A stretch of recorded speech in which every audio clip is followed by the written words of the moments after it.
بسم اللہ الرحمن الرحیم الحمدللہ رب العالمین والعاقبۃ للمتقین والصلاۃ والسلام علی سید الانبیاء والمرسلین۔ ہم اجرا پڑھ رہے تھے کہ اجرا ہم نے کیسے کرنا ہے، اس کا طریقہ کار ہم نے گزشتہ سبق کے اندر بیان کیا تھا۔ پہلے سبق کے اندر علم نحو کی وجہ، علم نحو پڑھنے کے فوائد کیا ہیں، یہ ہم نے بیان کیا۔ کل کے سبق کے اندر ہم نے آپ کو بتایا کہ اصول کیا ہوتے ہیں، کیا طریقہ کار ہوتا ہے، کیا کیا سوال کرتے ہیں، اس کے جواب تلاش کرنے ہوتے ہیں۔ آج جو ہمارا سبق ہے، ہم اجرا شروع کر رہے ہیں کہ گزشتہ باتیں ہم نے جو پڑھی ہوئی ہیں، اب ہم نے اس کے اوپر دیکھیں گے۔ سب سے پہلے میں آپ مثال دے رہا ہوں، ایک یہ ہے قل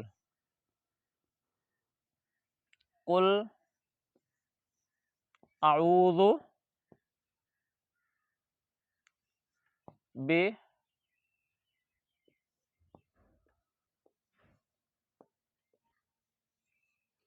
قل اعوذ برب الناس، یہ ہے مثال، قل اعوذ برب الناس۔ اب آغاز ہم نے یہاں سے کرنا ہے، یہاں سے ہم نے شروع کرنا ہے اجرا کے اوپر۔ سب سے پہلے ہم نے دیکھنا ہے کہ یہ سے اقسام میں سے کیا ہے، سے اقسام میں سے کیا ہے، اسم ہے، فعل ہے یا حرف ہے۔ اس میں صرف کا اجرا بھی ہو جائے گا آپ، اور اس میں نحو کا اجرا بھی ہمارا ساتھ ساتھ چلے گا۔ سب سے پہلے یہ دیکھنا ہے کہ یہ اسم ہے، فعل ہے، حرف ہے۔ اسم نہیں ہے کیونکہ اسم کی جتنی علامات ہیں ان میں سے کوئی بھی نہیں ہے، تو کیا ہوگا، یہ فعل ہے۔ تو فعل ہے، تو فعل کی تین قسمیں ہیں، امر، فعل امر، فعل مضارع اور فعل ماضی۔ ان سے کیا ہے، فعل امر ہے۔ اچھا، یہ سے اقسام میں سے فعل ہے، فعل کے اقسام میں سے یہ امر کا صیغہ ہے قل، یہ فعل ہے۔ اچھا، اس کے بعد سے اقسام کے بعد ہے شش اقسام میں سے کیا ہے، صاف ذرا یہ ثلاثی ہے، ثلاثی مجرد ہے۔ اس کے بعد ہے ہفت اقسام میں سے کیا ہے، ہفت اقسام میں سے یہ بن رہا ہے اجوف، اجوف واوی ہے۔ اصل اس کا مادہ ہے قاف، واو اور لام، یہ ہے اس کا مادہ، حروف اصلی یہ ہے قاف، واو، لام، اور اسی سے یہ امر کا صیغہ بنا ہے۔ عنصر کے وزن کے اوپر اقول و ترکیب، یہ اس میں قوانین جاری ہوئے ہیں، قوانین جاری ہونے کے بعد تب جا کر یہ قول بن گیا ہے۔ کیونکہ ہم نہ صرف نہیں پڑھ رہے ہیں، ہم نحو پڑھ رہے ہیں، تو اس لیے ہم جلدی آگے چلیں گے۔ تو یہ ہے، اس میں حروف اصلیہ کون سے ہیں، مادہ کیا ہے، قاف، واو، لام ہے اس کا مادہ، اور یہ قول اسی سے بنا ہے اور امر کا صیغہ ہے۔ تو ہفت اقسام میں سے کیا ہے، یہ اجوف واوی ہے۔ اس کے بعد ہے، آپ بتا چکے ہیں، یہ فعل ہے، اجوف واوی ہے، اور اس کے بعد ہے کہ یہ اس میں اس کا فاعل کیا ہے، اس کا فاعل جو ہے اس کے اندر آئے گی ضمیر۔ یاد رہے کہ کچھ افعال ایسے ہوتے ہیں جن کے اندر ہمیشہ ہی فاعل جو ہوتا ہے وہ پوشیدہ ہوتا ہے، ضمیر ہمیشہ پوشیدہ ہوتی ہے۔ تین ہیں جن میں ضمیر مستتر واجب الاستتار ہوتی ہے، جو ہمیشہ پوشیدہ ہوتی ہے، ہمیشہ اس کے اندر ہی رہنا ضروری ہے۔ باہر جب یہ آتے ہیں تو آپ کو ان کا فاعل باہر سے تلاش کرنے کی ضرورت نہیں ہے، اس کے اندر ہی اس کا فاعل موجود ہوتا ہے۔ وہ تین صیغے کون سے ہیں، ایک ہے واحد مذکر حاضر کا صیغہ امر کا، اور واحد مذکر حاضر کا صیغہ اس کا فعل مضارع کا، اور اس کے بعد ہے غیر متکلم اور جمع متکلم، امر ہو یا فعل مضارع ہو۔ اس کے یہ تین صیغے ہیں، ان تین کے اندر ضمیر ہمیشہ انہی کے اندر ہی تلاش کرنی پڑتی ہے، ہمیشہ انہی کے اندر پوشیدہ ہوتی ہے۔ اور آج جب یہ آتے ہیں تو آپ کو پھر باہر سے باہر سے تلاش کرنے کی، باہر جانے کی ضرورت نہیں۔ جب یہ سیکھے آ گئے تو آٹومیٹک اس کے اندر سے ضمیر نکال کر وہ اس کا فاعل بنے گا، ٹھیک ہے۔ اور دو سیغے ایسے ہیں جن کے اندر ضمیر جائز الاستتار ہوتی ہے، مطلب یہ کبھی اس کے اندر پوشیدہ ہوتی ہے اور کبھی اس کے اندر پوشیدہ نہیں ہوتی ہے۔ وہ دو سیغے کون سے ہیں، ایک ہے ضربہ اور ضربت، یہ دو سیغے ہیں ماضی کے، اور اس کے بعد ہیں مضارع کے،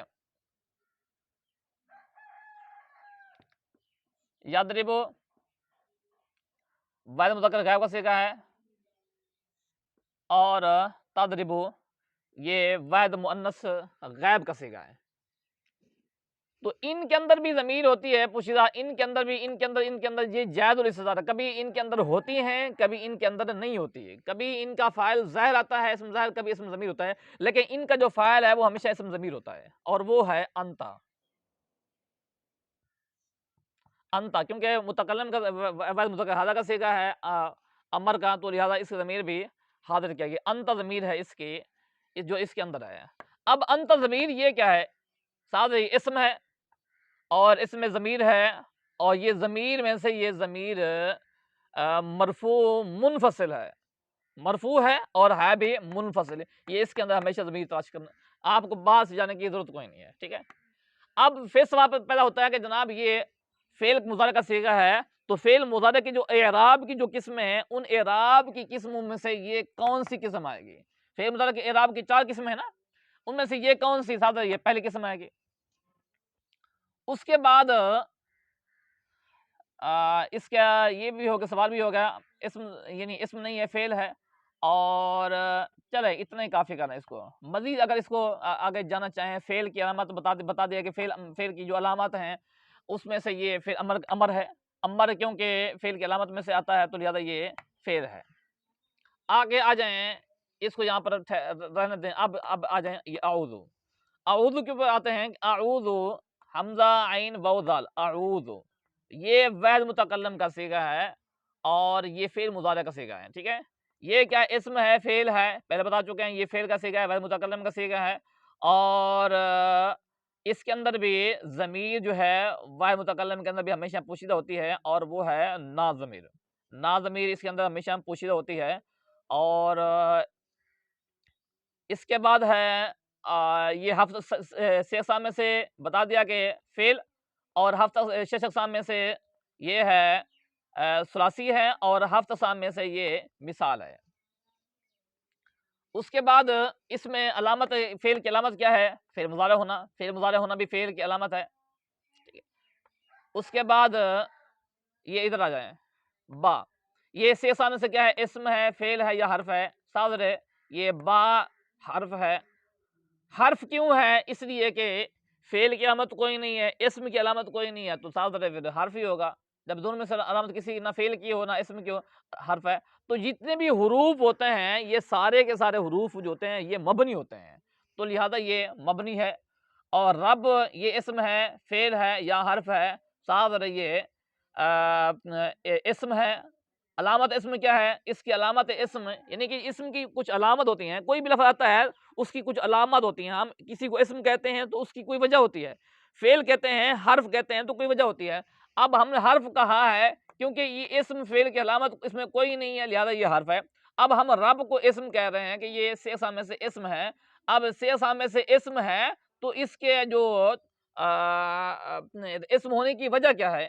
ساتھ اسم ہونے کی اس کی جو وجہ ہے وہ یہ ہے کہ جناب یہ مضاف ہو رہا ہے، مضاف ہو رہا ہے، مضاف ہونا بھی اسم کی وجہ ہے، اور اس کے بعد یہ مجرور ہے، جر آنا یہ بھی اسم کے خاصہ ہے، کیونکہ فعل کے اوپر جر نہیں آتی، اگر کبھی کبھار آتی بھی ہے تو وہ عارضی ہوتی ہے، پکی نہیں ہوتی، اس کی جو جر ہے یہ عارضی نہیں ہے، پکی ہے۔ مثال کے طور پر یہ ہے نا، یہ عارضی کی مثال بتا رہا ہوں، جیسے یا اس کو لگا دیں دارا بت، دارا بت زینب، ٹھیک ہے۔ اب ہم اگر اس کو ملا کے پڑھتے ہیں، ٹھیک ہے، یہ ہے دارا بت، یہ داد را تا، یہ ساتا ساکن ہے، اگر ہم اس کو ملا کے پڑھتے ہیں نا تو یہ پڑھیں گے دارا باتی زینب، دارا باتی زینب، یہ اس کے نیچے جو زیر آ رہی ہے یہ زیر عارضی ہے، یہ تھی نہیں، عارضی طور پر ہم نے لگائی، اسی طرح یہ عام مثال ہے، اور بھی مثال دی جا سکتی ہیں کہ اگر اس کی عارضی ہو تو عارضی طور پر تو فعل کے اوپر زیر آ سکتی ہے، لیکن پکے نہیں آتی ہے، لیکن یہاں پر جو زیر ہے نا، رب کے نیچے جو زیر ہے یہ عارضی نہیں ہے بلکہ اس کی اپنی پکی ہے، ٹھیک ہے، تو اس کا مجرور ہو یہ بھی اسم کا خاصہ ہے، اور با حرف جر کا دخول یہ بھی اسم پر ہوتا ہے، با جو ہے جارہ ہے اسم پر داخل ہوتی ہے تو لہذا یہ بھی اسم ہے، تو لہذا ایک تو یہ با جارہ کی وجہ سے اسم ہے، دوسرا یہ مضاف ہو رہا ہے یہ بھی اسم ہے، تیسرے نمبر پر یہ مجرور ہے یہ بھی اسم ہے، تو لہذا ایسا ہوتا ہے کہ اگر کسی بھی کلمے کے اندر 1 2 3 4 علامتیں اسم کی جمع ہو سکتی ہیں، جیسے یہاں ہم نے دیکھی ہیں۔ اس کے بعد الناس ہے، یہ اسم ہے، فعل ہے یا حرف ہے، صادر اسم ہے، علامت اسم کیا ہے؟ شروع میں الف لام کا آنا، یہ اسم کی علامت ہے۔ الناسی، نیچے کسرہ پڑا، تنوین کیوں نہیں پڑی؟ آپ کو بتا چکے ہیں کہ معنی تنوین کتنی چیزیں ہیں؟ 2 چیزیں ہیں۔ 2 چیزیں ایسی ہیں جو معنی تنوین کہلاتی ہیں، اگر وہ آئیں گی تو تنوین نہیں آئے گی۔ ایک ہے مضاف ہونا، یہ مضاف ہونا، یہ مضاف ہونا، یہ معنی تنوین میں سے ایک ہے۔ یہ مضاف ہو رہا ہے تو لہٰذا یہ رب جو ہے الناس کی طرف مضاف ہو رہا ہے تو لہٰذا اس کے نیچے جار نہیں آئے گا، یہ معنی تنوین ہے۔ اضافت، یہ معنی تنوین ہے، اسی کی وجہ سے یہ تنوین نہیں ہے، وگرنہ پڑھ سکتے تھے تنوین، لیکن نہیں پڑھیں کیونکہ یہ مضاف ہو رہا ہے۔ الناس کے اوپر الف لام آیا ہے تو الف لام کی وجہ سے ہم اس کو مضاف، یعنی یہ تنوین نہیں پڑھیں گے، الناسن نہیں پڑھ سکتے، غلط ہو جائے گا، الناس ہی پڑھیں گے، کیونکہ الف لام اور تنوین آپس میں ضدیں ہیں۔ الف لام آئے گا تو تنوین نہیں آئے گی، تنوین آئے گی تو الف لام نہیں آئے گا، یا تو اس کو آپ ہٹا دیں، ٹھیک ہے، ناسن پڑھ دیں تو پھر تو آپ ٹھیک بنے، الف لام نہیں ہے ٹھیک پڑھے گا، لیکن غلط ہوگا، یعنی کسی بھی جگہ پر ضروری نہیں ہے کہ کیونکہ قرآن مجید کی آیت ہے اس کے علاوہ کوئی اور مثال لگا دیں، اگر الف لام کو اگر لگا دیں گے، الف لام لگ جائے گا تو تنوین نہیں آئے گی، الف لام ہٹا دیں گے تو تنوین آ سکتی ہے۔ تو اس کو الناس سے ہم پڑھ رہے ہیں، اس لیے پڑھ رہے ہیں کیونکہ یہاں پر الف لام داخل ہے، تو لہٰذا الف لام کا آنا یہ اسم کا خاصہ ہے۔ تو لہٰذا یہ تھی آج کی تھوڑی سی ہماری اجرا کی کوشش، اللہ تعالیٰ ہماری حاضر قبول فرمائے، تو اسی طریقے سے ہم اجرا آگے بھی کریں گے۔